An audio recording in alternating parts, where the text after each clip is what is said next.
સ્થાનિક સ્વરાજ્યની ચૂંટણીના પરિણામો આજે જાહેર થયા, જેમાં ગુજરાતની 15 મહાનગરપાલિકાઓમાં ભાજપે ભવ્ય વિજય મેળવી ભગવો લહેરાવ્યો છે।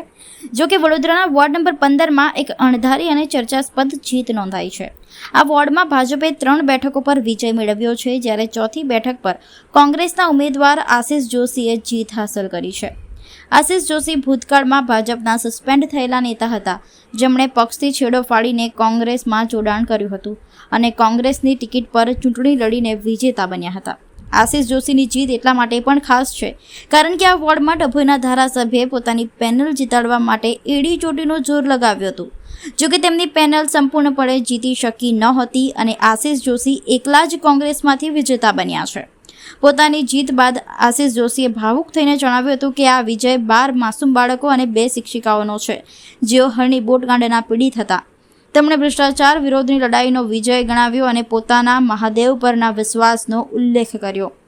આશિષ જોશીએ આગામી 5 વર્ષ વોર્ડ નંબર 15ના નાગરિકોની સેવા કરવા અને ભ્રષ્ટાચારીઓને જવાબ આપવાનો સંકલ્પ લીધો હતો। તેમની જીત વડોદરાના રાજકારણમાં એક મહત્વપૂર્ણ ઘટના તરીકે જોવાઈ રહી છે। કોઈ સંજોગોમાં આશિષ જોશી હારે એ પરિસ્થિતિ નથી। આજે મારા મહાદેવનો પ્રદોષ છે। ગયા પ્રદોષે ડભોઈમાં શું થયું હતું એ બધાએ જોયું તમાશો, પણ કોઈને ધ્યાન નહીં હોય કે જે દિવસે તમાશો હતો ત્યારે તિથિ શું હતી। આજે પણ ફરીથી વાઘોડિયા રોડ પર તમાચો પડ્યો છે। તમે રૂપિયા ઉડાવો, તમે તાકાત લગાડો, લોકોને ધમકાવો, વૈષ્ણવાચાર્ય સુધી તમારી ઘોંસ તમે એ રીતે બતાવી લોકોને, એ લોકોએ મતદાન રૂપી આશીર્વાદ આપીને બતાવી દીધું કે આ વડોદરા શહેરની જનતા મૂર્ખી નથી, તમારા દબાણને ધાક ધમકીમાં આવવાની નથી। આજે એ સાબિત કર્યું છે અને આ ખરેખર એ 12 માસૂમ બાળકોએ બચાવ્યો છે। મને સ્પષ્ટ જ છે, જે તમે આખું ગામ જાણે છે। ડભોઈના ધારાસભ્ય આખો પરિવાર રોડ પર લોકોને ધમકાવવા નીકળી પડ્યો હતો। એ ધમકીના વશ આ વડોદરા શહેરની અને વાઘોડિયા રોડની જનતા ના થઈ અને આશિષ જોશી આજે પરિણામ સામે છે તમારી। અને હજુય કહું છું કે હવે ભાષણો કરવાનું બંધ કરજો। જેના ડાબા ખભે જનોઈ એ મારો ભાઈ, તમે કસાઈથી ખોટું કામ કર્યું છે, એનાથી ભૂંડું કામ કર્યું છે। આ બ્રાહ્મણના દીકરાને હેરાન કર્યો, આ બ્રાહ્મણ થઈને પોતે મહાદેવના મંદિર પર લેન્ડ ગ્રેબિંગની નોટિસ, ત્યાં સુધી તમે માફી ના માંગી અને હવે તમને એનો પરિણામ જોઈ લીધું।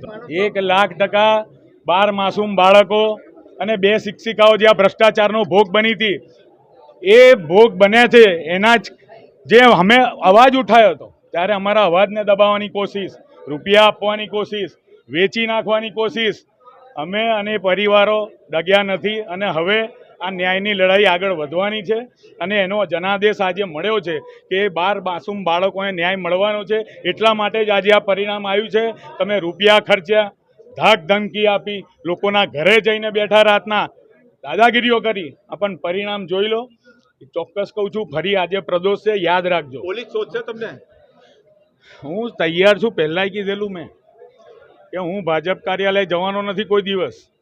હું કોંગ્રેસના કાર્યાલયમાં જ બેઠો તો એ દિવસે જ કીધું હતું કે તમે ગમે તેટલી ધમકીઓ આપશો, ગમે તેટલા ખોટા કેસ કરશો, બરાબર છે। હું તો એ જ દિવસે રાજ્ય કીધું હતું કે આવી જાય, પોલીસને પકડવો હોય એટલે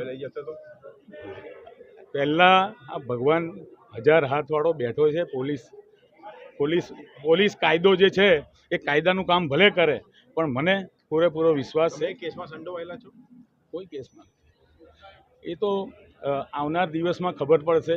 નાર્કોટેક્સ થશે ત્યારે હજુ એમાં નામો ખુલવાના છે કે કોણે આ ખોટી રીતે કેસ બનાવ્યો છે।